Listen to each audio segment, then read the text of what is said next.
लगातार बढ़ती आबादी पर रोक लगाने के लिए अब कई प्रभावी नियंत्रण के उपाय ढूंढे जा रहे हैं। उत्तर प्रदेश में भी राज्य विधि आयोग ने एक ऐसा ही मसौदा तैयार किया है जो माना जा रहा है कि जल्दी ही अगर लागू होता है तो राज्य में जनसंख्या नियंत्रण से जुड़ा हुआ एक मजबूत कानून देखने को मिलेगा। आयोग के अध्यक्ष जस्टिस ए एन मित्तल हमारे साथ हैं, जिन्होंने इस पूरे ड्राफ्ट को तैयार किया है और इसको वेबसाइट पर भी डाल दिया गया है ताकि लोगों की ओपिनियन ली जा सके। मोटी मोटी बातें क्या है इसमें, क्योंकि बहुत से लोग डरे हुए हैं कि टू चाइल्ड पॉलिसी अगर होगी तो लोगों के अधिकारों में कटौती होगी। जस्टिस मित्तल, कैसे आप देख रहे हैं, कैसे लोगों का भ्रम दूर करेंगे, क्या इसमें बुनियादी चीजें हैं, लाभ क्या मिलेगा और नुकसान क्या होगा? देखिए, किसी व्यक्ति को कोई भ्रम धारण करने की कोई आवश्यकता नहीं है। ये जो कानून बनेगा ये सभी धर्मों को, सभी संप्रदायों को, सभी लोगों को ध्यान में रखते हुए ही बनाया जाएगा और प्रदेश के हित में बनाया जाएगा और देश के हित में बनाया जाएगा। इसमें जो मोटी मोटी बातें ये हैं कि अगर कानून लागू होने के 1 साल तक कोई व्यक्ति 2 बच्चों की जनसंख्या सीमित रखता है तो उस व्यक्ति को तमाम प्रकार की सुविधाएं राज्य सरकार की ओर से दी जाएंगी।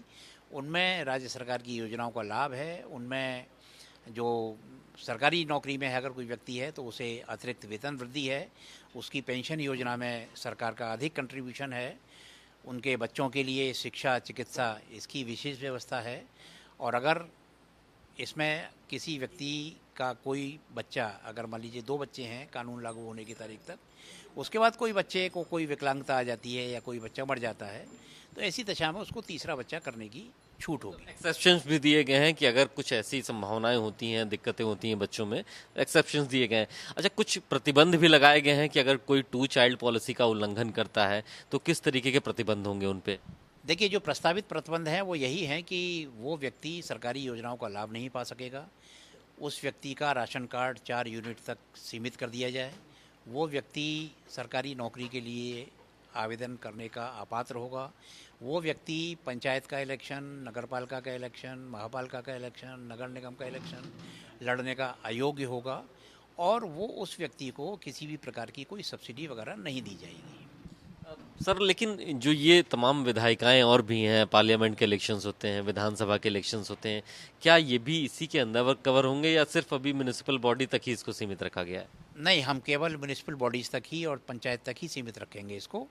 हम इसको विधानसभा और लोकसभा तक हमारा इसको ले जाने का कोई विचार नहीं है और हम कर भी नहीं सकते। हम लोकसभा और विधानसभा के इलेक्शंस के बारे में कोई कानून बना भी नहीं सकते। अच्छा, जो आपने ये मसौदा बनाया है, जो भी हो सकता है कि कुछ इसमें सुविधा, कुछ और भी चीज़ें ऐड ऑन हो, कुछ चीज़ें हटाई जा सकें इसमें से, क्या कहीं से आपने और भी स्टडी किया? ऐसा मॉडल क्या कहीं और पहले से प्रभावी है, लागू है एक प्रभावी जनसंख्या नियंत्रण के लिए? नहीं, देखिए, अभी तक देश में किसी भी राज्य ने इस विषय पर कोई कानून नहीं बनाया है। करीब 11 राज्यों ने इस विषय पर अपनी नीति जरूर घोषित की है और उन नीतियों में जो मैंने बताया है भी कि क्षेत्रीय स्तर के जो चुनाव है उसको लड़ने पर प्रतिबंध है, सरकारी नौकरियों में आवेदन करने पर प्रतिबंध है। तो ऐसे वो नीति है उसकी और हम अधिनियम बनाने जा रहे हैं।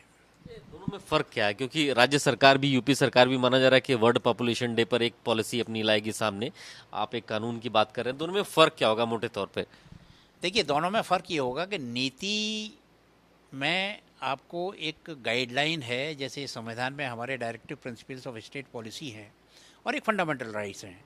तो डायरेक्टिव प्रिंसिपल्स जो है वो सरकार को मानना चाहिए, तो नीति को भी लोगों को मानना चाहिए।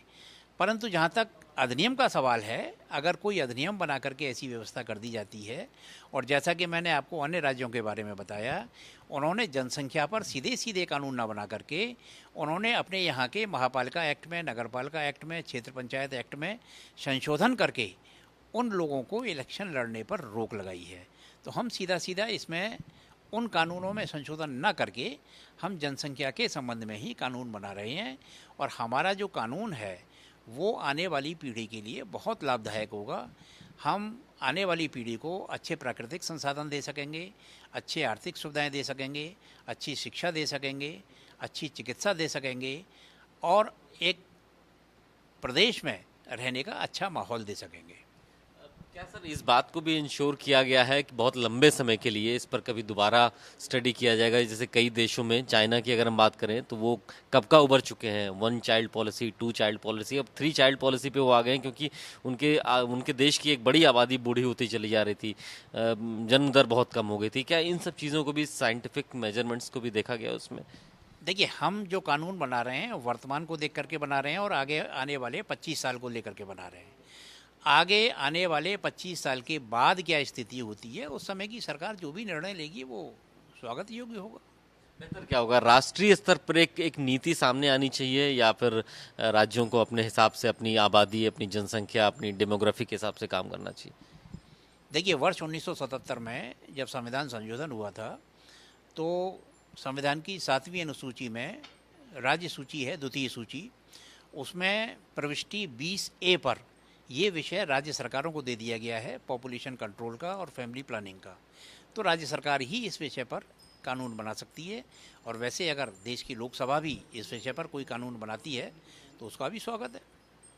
शुक्रिया हमसे बात करने के लिए जस्टिस मित्तल। और एक माना जा रहा है कि एक जल्दी ही उत्तर प्रदेश में जनसंख्या नियंत्रण से जुड़े हुए विषय को लेकर के राज्य सरकार अपनी पॉलिसी ला रही है, और राज्य विधि आयोग अपना एक कानून का मसौदा उन्होंने रखा है। उल्लंघन करने वालों को इसका नुकसान उठाना पड़ेगा और इसको मानने वालों को इसका लाभ भी मिलेगा। कैमरा पर्सन अरशद के साथ अभिषेक पांडे, भारत समाचार।